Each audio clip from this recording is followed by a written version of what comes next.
Ramona Sherburne is in the house and let's talk some hoops. First up, uncomfortable silence. Thanks, Demetrius, our producer. You just created that.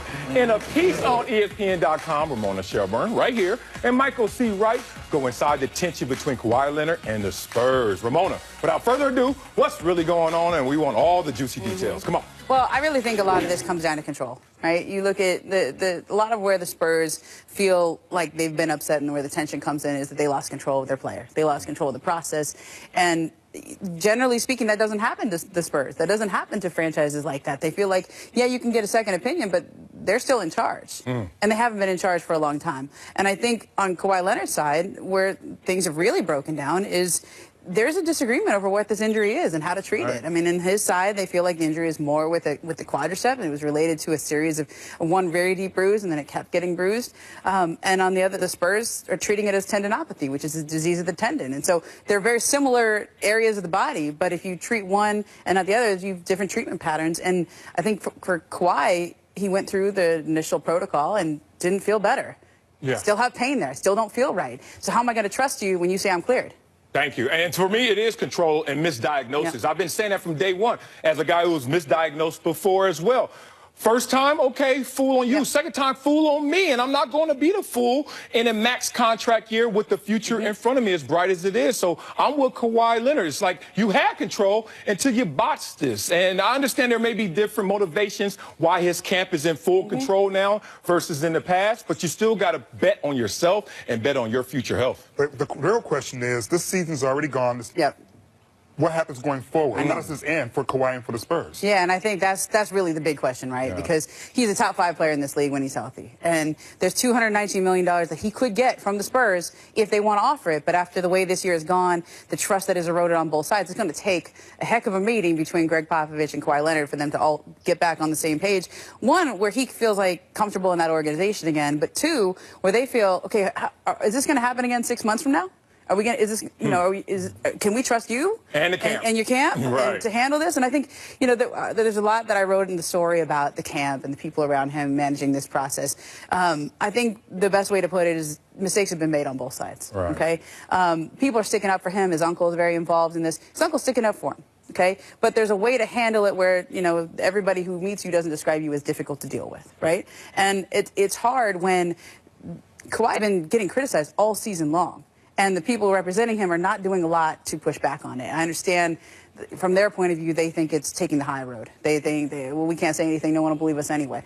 Yeah, but Kawhi's getting... But some of the criticism... People have said a lot of bad things about Kawhi this year. And some of us come, though, from the veteran guys, Tony Parker, Ginobili. Do they need to be gone from the locker room in order for Kawhi to feel welcome back? And I think that's where the misunderstanding of what the injury is tough, is where there's one part of the story where his agent, Mitch Frankel, says he doesn't have the same injury as Tony Parker had. Tony Parker may think he does, but he doesn't. And so if Tony thinks that he has the same injury and I'm back and mine was 100 times worse, that's why he feels the way he does about Kawhi. That's very frustrating, right? Now, there's stuff that Kawhi's done as well where, Kawhi, that when he was going to come back in March, that didn't come out of nowhere. Kawhi was telling people he was coming back. And then when you don't come back, then people are, what's up? So very shortly afterwards where they have the team meeting, and that's where you see some of those more explosive quotes. Okay, well, everyone out there, read the piece. It is amazing, goes really deep into San Antonio. Let's go from the king of San Antonio. It's really long, too. Yeah, it is long as hell. Let's go to the king of the NBA. Here comes the king. And the Cavs head to the 6th tonight for Game 1 against the Raptors. And LeBron, who admitted to feeling burnt after the series against the Pacers, says he's ready, but Ty Lue said today that he has to be smart about LeBron's minutes. The Raptors haven't played since Friday, and they're 2-12 all-time in Game 1s. Ramona, tonight's game more important for the Cavs or Raptors? Definitely the Raptors. Oh, man. I mean, I don't think anybody expects the Cavs to win, do you?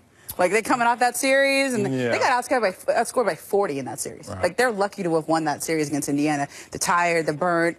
The Raptors need to win this because the Cavs have dominated them. They're in their heads. So if you go lose that Game 1, so now we're going to go back to their issues with Game 1 again if they lose this, and their issues with the Cavs, and this is the team that you haven't been able to get past, and you can't even defend home court, in game one, oof, that's rough. Yeah, LeBron has been in their head. They've struggled in game ones. That's been documented. I know they beat Washington, but that doesn't mean they've only won one out of their last, 11 game ones? And Kyle Lowry specifically struggles in game one. 30% from the field, 20% from three. That dude. He struggles in game ones. You know, I'm going the other way. I think this is more important for the Cavs because of what you just talked about, that they're happy to be here.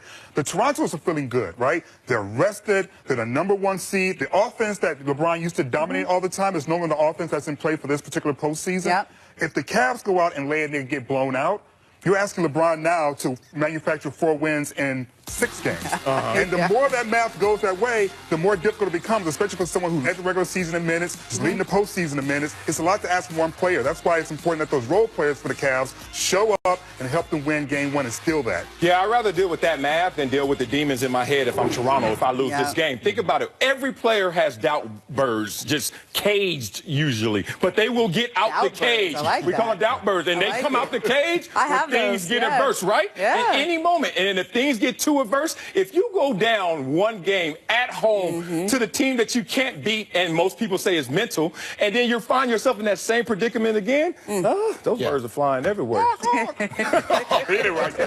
Oh, man. So, look, LeBron has to go out there and obviously be LeBron. He's going to be fatigued. I think there's a built-in excuse for LeBron if they start slow, obviously, because of the fatigue. Ty Lue coming out saying, hey, I'm going to manage the minutes right now. I think all of that has to be respected. But Toronto, please don't lay an egg tonight. The Raptors are supposed to win game one. If they don't, it's a disaster. Let's move on, y'all. I'm not always petty, but when I am, say it, Terry Rozier. Gangsta boogie right here. Terry Rozier arrived to game one of the Sixers Celtics series last night, rocking a Drew Bledsoe jersey. Not so subtle shot at Eric Bledsoe, who he mistakenly called Drew during the first-round series. After the game, Rozier was asked about the jersey. Listen to this trolling. I love it. What was the significance of that outfit and that jersey to you as you came in to begin this series? I got love for my man Drew Bledsoe.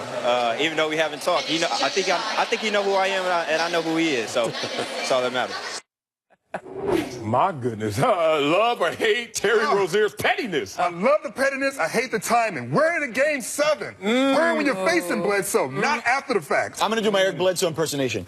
Good point. I love petty all the time. I love Don't ever petty, stop. too. And I think this was better than in Game 7. Game 7 gives Bledsoe a chance to respond. Right. This way, you at home chilling at the crib, you're like, damn it, he's still up there. I'm going to beat you like up. he was Then I about go to to the corner. He laugh look at him the whole fail. Yeah, man. Coming up next, a banned Turkish football fan rented a crane to watch his team play. Oh, that is Guys, serious. okay. Is this fan too dedicated to his team? Do something, that's for sure. I mean, he got a little money, too. Got the crane up there. This is Sports Nation. For real. You know it is.